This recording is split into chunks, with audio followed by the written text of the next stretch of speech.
Hello नमस्कार दोस्तों, स्वागत है आपका आपके अपने YouTube चैनल में। तो दोस्तों आज हम जानने वाले हैं कि अबुआ आवास में इतने दिन होने के बावजूद भी अगर अभी तक आपको पैसा रिसीव नहीं हुआ है तो कहीं ना कहीं कुछ ना कुछ टेक्निकल प्रॉब्लम की वजह से ही नहीं हुआ है।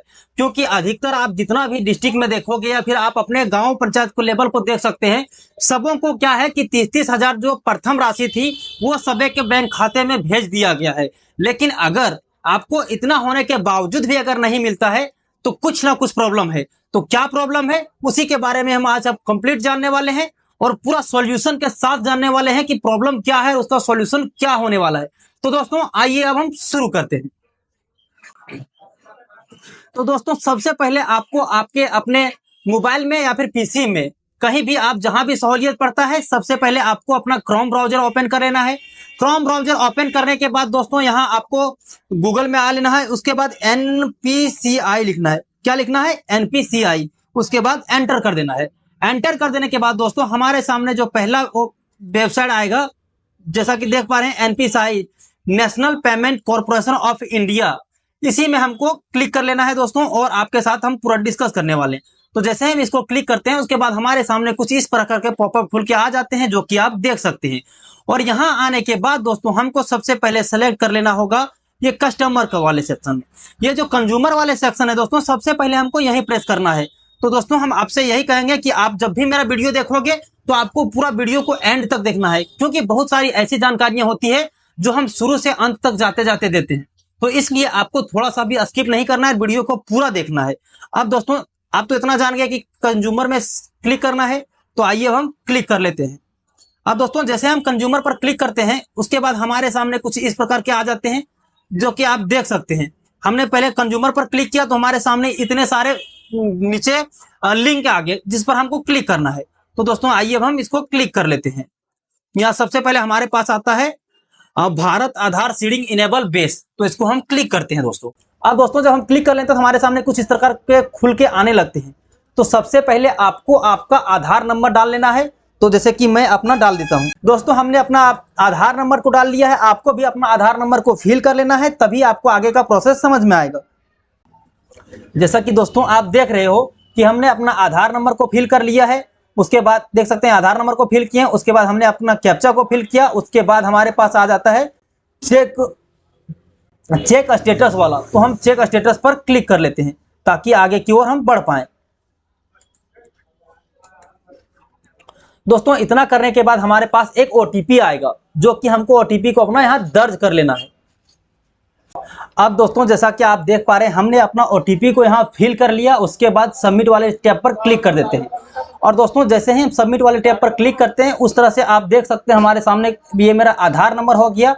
अब यहाँ देख सकते हैं हमारे पास इंपॉर्टेंट इनेबल फॉर डीबीटी, मतलब दोस्तों हमारे पास सरकार के द्वारा जितनी भी सरकार की योजनाएं आती है अभी सभी को डीबीटी के माध्यम से ही पैसा भेजा जा रहा है, जो कि आप अच्छे तरह से जानते होंगे। जब चंपई सोरेन आए थे तो उन्होंने भी बोला था कि सबों को डीबीटी के माध्यम से, आप जहां भी न्यूज़पेपर या हमारे मुंह से भी आप सुने होंगे कि सरकार के द्वारा इतना लाख रुपया डीबीटी के माध्यम से सबों को भेज दिया गया है। तो डीबीटी अगर आपका यहाँ इनेबल लिखता है तो आपको समझ लेना है कि आपका पैसा आ जाएगा, मतलब टेंशन नहीं लेना है। और अगर यहाँ डिसेबल लिखता है तो कोई बात नहीं, इसका भी हम आगे चल के आपको सोल्यूशन बताने वाले हैं। उस चीज को भी आपको चेक कर लेना है कि आप देखो, आप अपने तरह से श्योर हो कि आप कोई भी गलती को ना करें जिसके वजह से आपका पैसा रुक जाए। और आपको ये जो हम प्रोसेस बता रहे हैं वो प्रोसेस को आपको फॉलो करके चेक ही कर लेना है, क्योंकि भैया पैसे की बात है, थोड़ा सा अगर आप रिस्क ले लोगे ना तो दिक्कत हो जाएगा। इसलिए आप अगर आपका सही भी है फिर भी आप चेक कर लेना, हो सकता है कि गलत हो। तो दोस्तों आइए हम और आपको बताते हैं। अब दोस्तों मैंडेट फ्लैग कस्टमर कंसर्ट, यहाँ देख सकते हैं कि यस है, मेरा पैसा आ जाएगा। उसके बाद आप देख सकते हैं कि हमारे सामने mandate date requested date by customer. तो दोस्तों हमारा 16/5/2017 को। अब डीबीटी का एक और असूल होता है दोस्तों, मैं आपके सामने बता देता हूँ। आप जो भी नया अकाउंट खुलवाओगे, जैसे अगर आपका डीबीटी में डाउट लग रहा है तो आप क्या करो, जाके इंडियन पोस्ट पेमेंट बैंक में अपना अकाउंट खुलवा लो। डीबीटी मतलब टोटल उसमें जो है automatic Indian post payment bank में डीबीटी हो ही जाता है। उसके बाद ओडी में देख लेना है आपको कि ओडी में क्या है। ओडी में एन है, फिर यहाँ क्या, OD date available not applicable. अब दोस्तों हमारे पास देख सकते हैं कि हमने आपको जो दिखाया कि मेरा कौन सा बैंक में पैसा आएगा। तो दोस्तों यहाँ आप देख रहे हैं कि हमारा इंडियन बैंक में डीबीटी लिंक है। तो दोस्तों इसी तरह से आपको भी चेक कर लेना है कि आपका कौन सा बैंक में आपका डीबीटी लिंक है। और एक चीज इंपॉर्टेंट जानकारी मैं अभी आपको दे लेता हूं, वो ये है कि दोस्तों कि अगर जैसे डीबीटी आपको मान लीजिए मेरा अभी डीबीटी देख रहे हैं कि इंडियन बैंक में है, और जिस टाइम अबुआ आवास का फॉर्म भरा रहा था उस टाइम हमने स्टेट बैंक का डाल दिया था।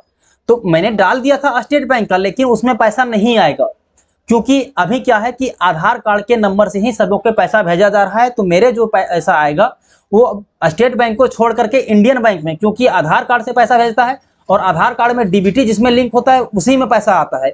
तो हम अगर इस आस में रहेंगे कि मेरा स्टेट बैंक में पैसा गया होगा तो हम देखते रह जाएंगे, लेकिन पता चलेगा कि इस अकाउंट में मेरा पैसा घुस गया है और हम देख रहे हैं कि मेरा पैसा आया ही नहीं है। तो आपको सबसे पहले इस चीज को चेक कर लेना है कि आपका कौन सा बैंक में लिंक है, और उस बैंक में आपको पैसा चेक करना है, क्योंकि आपका पैसा जो है वो उसी बैंक में आएगा। अब दोस्तों इतना जान लेने के बाद, जैसा कि आप जान गए कि मेरा इंडियन बैंक में लिंक है, और अगर आपका इंडियन बैंक में लिंक नहीं है, जैसे यहाँ दिखा रहा है कि अभी मेरा लिंक है, और अगर यहाँ आपका दिखाता डिजेबल, दोस्तों यहाँ मेरा देख रहे हैं कि अभी दिखा रहा है कि इनेबल है, लेकिन यही मेरा अगर डिजेबल होता तो उसका हम सॉल्यूशन कैसे करेंगे आइए हम आपको दिखाते हैं। अब यहाँ आने के बाद हम एक नया टैब को ओपन कर लेते हैं, जो कि मैं आपके साथ साझा करने वाला हूँ। यहाँ हम नया टैब को ओपन करते हैं और उसके बाद हमको क्या करना है, यहाँ लिखना है Indian bank, Indian bank seeding लिखना है। अब इतना लिखने के बाद दोस्तों हमको एंटर कर लेना है। आप यहाँ देख सकते हैं ऑनलाइन आधार सीडिंग। पहले क्या है कि आपको मैं एक और ऑप्शन बताऊंगा, दो ऑप्शन बताऊंगा। अगर आप ऑनलाइन करना चाहते हैं तो ऑनलाइन कर सकते हैं। ऑनलाइन में करने के लिए दोस्तों आपके बैंक अकाउंट में आपका मोबाइल नंबर जुड़ा रहना चाहिए, और फिर आपके आधार कार्ड में भी आपका मोबाइल नंबर जुड़ा रहना चाहिए। अगर ये चीजें आपका एप्लीकेबल है तो आप ऑनलाइन जो है डीबीटी को अपने से खुद से सुधार सकते हैं, और अगर वैसा नहीं है तो आपको थोड़ा सा वेट कर लेना होगा ऑफलाइन का प्रोसेस के लिए। तो मैं आपको ऑफलाइन का भी प्रोसेस बताऊंगा। अब दोस्तों हमारे सामने जो पहला वेबसाइट आता है ऑनलाइन आधार सीडिंग, उसे हमको क्लिक कर लेना है। अब उसके बाद क्या करना है दोस्तों, यहाँ हमको अकाउंट नंबर डाल लेना है। अकाउंट नंबर के बाद हमारे पास जो ये कैप्चा है, वो कैप्चा को हमको यहाँ फिल कर लेना है। और अगर आपको कैप्चा एक बार में नहीं दिखता है तो यहाँ रिफ्रेश वाला बटन है, उसे प्रेस करना है, उसके बाद आपको दिख जाएगा। उसके बाद क्या करना है, यहाँ एग्री, आई एग्री वाला सेक्शन है जो कि मैं आपको दिखा देता हूँ। यहाँ आई एग्री पर क्लिक कर लेना है। उसके बाद पहला ऑप्शन है submit my Aadhaar number and voluntary given by concert. तो ये जो कंसर्ट है, आधार नंबर डाल लिए, कैप्चा डाल लिए, उसके बाद इस कंसर्ट को हमको एग्री कर लेना है।